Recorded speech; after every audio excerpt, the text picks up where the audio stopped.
CEO Radio, la web radio 100% dédiée aux dirigeants d'entreprises familiales, animée par Alain Marty, en partenariat avec Transactions et compagnie.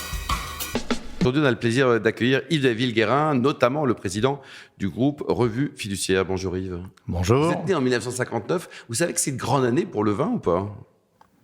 Grande année, oui. Oui, grande année. Vous avez déjà goûté On n'a dans pas votre vie ? l'occasion d'en boire souvent, mais le dernier Magnum que j'ai bu, c'était pour la naissance de ma dernière fille. Ouais. Effectivement, c'est un beau souvenir. C'est pas mal, quoi. Alors, vous avez beaucoup bourlingué aux quatre coins du monde avant de revenir dans le giron familial en 1997. Un souvenir, par exemple, de votre passage chez Sanofi Elf.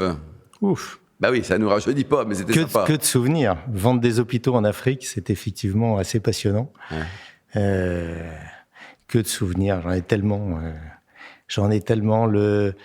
Alors, si un souvenir amusant, je descends au Hilton de Madagascar. J'avais rendez-vous avec le ministre de la Santé. Vous savez jamais quand vous allez avoir rendez-vous. Donc, vous arrivez le lundi. Parfois, vous êtes reçu généralement le vendredi, juste avant le week-end. Comme ça, il n'y a plus de vol. Et donc, je commande un taxi. Et je monte dans le taxi. Il fait 20 mètres, il s'arrête et il part. Il part avec un bidon et il revient avec un peu d'essence. Il met le bidon à l'intérieur du taxi avec un tuyau.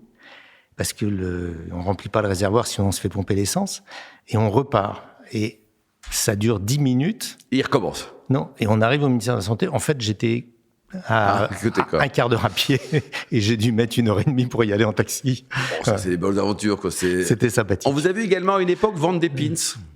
Ah oui. Dans les années 90. 22 millions de pièces en 91. Ouais, c'est la grande mode des pins. Vous avez monté une boîte. Je me demandais d'ailleurs ce que les gens en faisaient, parce que si moi j'en vendais 22 millions dans l'année, imaginez. Et il m'en reste d'ailleurs, si ça vous intéresse. Il y a des vieux stocks de pins des années 90. J'ai gardé un paquet par production. Vous avez les Pink Floyd, des trucs comme ça parce il doit avoir 350 000 encore en stock. Bon, alors un mot sur ce groupe Revue Fiduciaire. C'est votre grand-père qui l'a créé en 1917, un grand monsieur qui côtoyait les stars comme Coco Chanel. Absolument, il a été conseil de Coco Chanel, de la famille Peugeot, de nombreuses personnes. Il a aussi participé à la création de l'Ordre des experts comptables au Maroc. Enfin, il a fait énormément de choses. J'ai des armoires entières de toutes les sociétés auxquelles il a participé, monté, etc. C'est un grand entrepreneur. Et aujourd'hui, donc, le groupe, il a bien évolué. Quels sont les différents métiers ? On parlera des médias tout à l'heure, Yves. Alors aujourd'hui, les métiers édition, presse, formation, salon, immobilier, on a beaucoup de private equity, et puis on a des new tech, dans la cartographie, dans l'intelligence artificielle, enfin on a beaucoup de choses. Et au niveau de la clientèle, donc on est quoi ? Les CFO sont importants pour vous, les directeurs juridiques également ? Alors, ce qui est important pour nous, historiquement, la clientèle des experts comptables, on couvre très largement, les DAF, les gestionnaires de paye, les RH, toutes les fonctions. Et le digital, on va dire que ça a révolutionné votre métier, quand même. Alors, le digital a été une compensation de la perte du papier. Donc, il a fallu gérer la transition et il a surtout fallu gérer la complexité de la gestion des flux éditoriaux. C'est très, très difficile quand c'est multi-support de faire des mises à jour sur une base et qui se répercute sur l'ensemble de tous les supports. Et donc, dans les médias, donc c'est le groupe s'appelle CDI Média, c'est ça ? Oui, groupe média. CDI Média avec la franchise, on a management, on a courrier cadre, quelques titres, et puis des salons. Salon du travail, salon du management. Salon du travail en France, c'est gonflé, non ? C'est un vrai sujet important. Diane.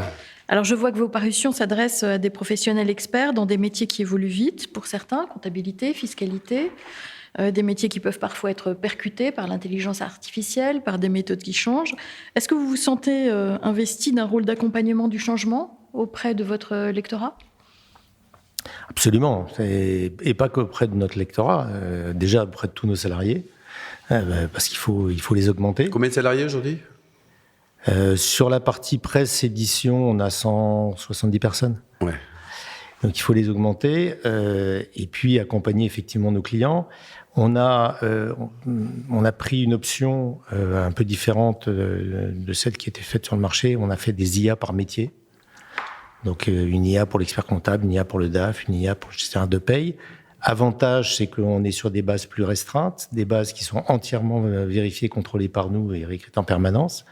Et du coup, pas d'hallucination, quasiment pas d'hallucination. Donc une fiabilité et c'est un véritable succès. On engrange les millions de chiffres d'affaires depuis 2 ans. Donc on est vraiment Donc le retournement, il fonctionne, quoi. Une vraie start-up actuellement sur l'IA. Yann. Alors, j'avais lu que votre adage, c'est ne rien changer, mais tout transformer. Alors, qu'est-ce que vous comptez transformer en 26-27 ? Comment est-ce que vous voyez vos grands chantiers d'avenir ? Alors, les grands chantiers d'avenir, c'est d'arriver à...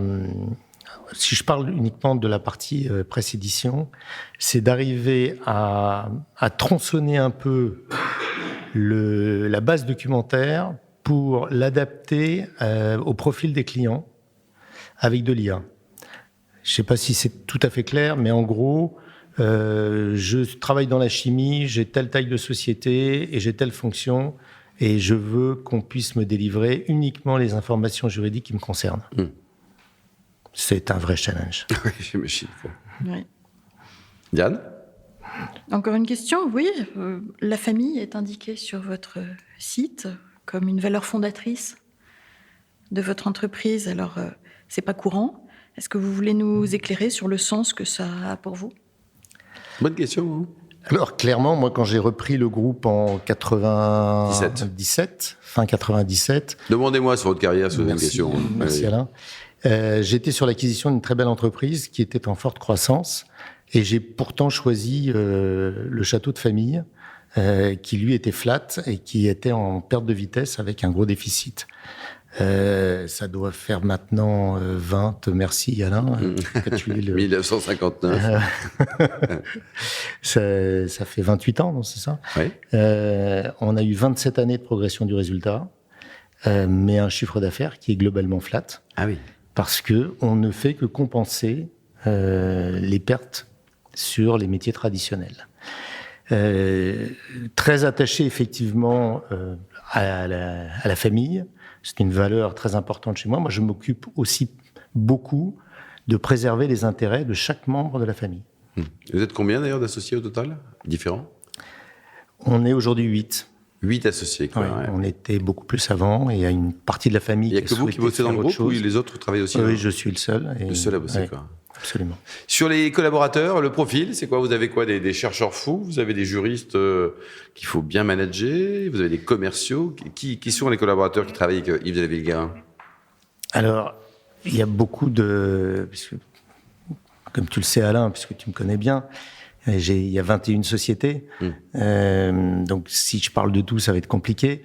Mais il y a quelques années, on a développé une pépinière d'entreprises et on a intégré beaucoup de start-up à l'époque. Et ces quelques start-up ont même été intégrées dans le groupe et évoluent avec nos collaborateurs. Ça nous a permis de créer beaucoup de choses, notamment en 2016, l'application GRF+, qui était une application révolutionnaire, puisque ça permettait, avec une technologie de reconnaissance qu'on appelle chaos de la matière, c'est-à-dire qu'on descendait dans le grain de matière, ça permettait de reconnaître n'importe quel écrit, de se connecter à nos bases et à celles de l'administration et d'afficher les mises à jour en temps réel. Je développe d'ailleurs avec un chercheur américain, un chercheur canadien à Montréal, une société qui permet de reconnaître aussi bien des pièces de monnaie que des médicaments, que pour protéger les objets de luxe, etc. On est sur des solutions qui sont très intéressantes. Yves, un commentaire peut-être sur la création du cercle des entrepreneurs engagés ? La création du cercle des entrepreneurs engagés. Non, ça vous parle ou pas ? Avec des gens comme vous là qui se disent je vais parler en politique. Vous n'avez pas envie un jour de porter la parole de votre quotidien parce que vous dirigez beaucoup de monde ? On le fait tous les jours. Là, j'interviens demain, porte de Versailles, au congrès de la PM, effectivement sur des actions très engagées. Oui, on est actif. Alors, on n'est pas forcément médiatique. Mais vous faites un boulot au quotidien, quoi. Mais on fait un vrai travail. Bon, pour terminer, vous êtes hyper sportif. Quel est votre meilleur, votre pire souvenir ? Je ne parlerai pas forcément de saut en parachute, tout ça, là, mais racontez-nous, c'est quoi votre meilleur souvenir et le pire ? Sportif, hein ? Mon meilleur et mon pire souvenir, c'est au même endroit. C'est au Canada, Arikana. 3 semaines de motoneige dans le Grand Nord canadien en course. Et sous la tente, par moins 24, Pescarolo me dit le Dakar à côté, c'est une promenade de santé. Ah, carrément, pour que lui dise ça, quoi, c'est... Et sauter en parachute C'est en à la Afrique, fois mon meilleur et parce ouais. que c'est un souvenir extraordinaire. Et l'Afrique en parachute en atterrissant sur un stade? Ah, ça, c'était Nouakchott. Ouais. Effectivement, pendant les Jeux africains de foot, on a atterri à la mi-temps et ils ont eu la bonne idée, de nous donner une mauvaise instruction sur le vent. C'est-à-dire qu'ils ont dit oui alors que c'était non. Et quand je suis arrivé sur c'est pas très loin, oui, non, oui, aujourd'hui. je suis arrivé ensuite, ils ont éteint le stade, ce qui n'était pas prévu. Donc, on ne repérait plus le stade. Et quand je suis arrivé sur le stade, je reculais, donc j'ai atterri dans le parking. Dans le parking du stade? Entre les voitures. Et quand on fait du parachute entre les voitures, vous avez quand même beaucoup de chances de... Ouais, d'avoir un petit souci, quoi. Voilà. Bon, Diane, ça vous tente la prochaine fois quand tu fais une petite balade comme ça, là, de venir avec Yves? Je suis pas certain, quoi. Et pour terminer, la vie au Portugal, c'est bien? Fantastique. Ouais, vous habitez au Portugal? J'habite au Portugal depuis 12 ans et ça a été un renouveau parce que ça m'a permis de développer beaucoup de mes activités dans d'autres pays. Et oui, la vie est très agréable au Portugal. Merci beaucoup Yves, merci également à vous Diane. Fin de ce numéro de CEO Radio, 100% entreprise familiale. Retrouvez tout le podcast sur le site et suivez-nous également sur LinkedIn. On se retrouve jeudi prochain à 14h précise pour une nouvelle émission.